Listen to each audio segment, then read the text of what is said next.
Pas ekstradimit të bujshëm nga Emiratet e Bashkuara Arabe drejt Shqipërisë, Florent Shabja është lënë në masën e sigurisë arrest me burg nga gjykata e posaçme.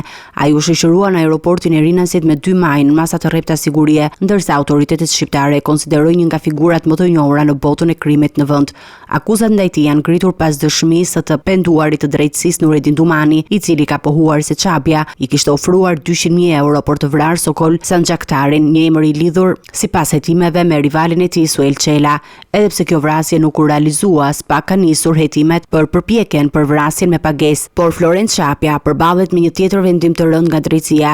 Ai është dënuar me burg për jetë si porositës i vrasjes së dy fishë të Gentian dhe Nezir Beqirit në vitin 2012. Ngjarja e ndodhur në Elbasan. Sipas dosjes hetimore, akmarrja mendohet të jetë motivi pasi Gentian Beqiri ishte dyshuar për përfshirjen në vrasjen e një tjetër antarit familjes Shabja, Sokol Shabjas, në vitin 2005. Florent Shabja ishte larguar drejt Dubait, ku jetonte për një dekade. Ai u arrestua atje në vitin 2021, por më pas u la i lirë me leje qëndrimi. Me ekstradimin e tij, ai bëhet i treti personazh i botës së krimit që rikthehet në Shqipëri nga Dubai, pas Plaren Dervishajt dhe Julian Meçes.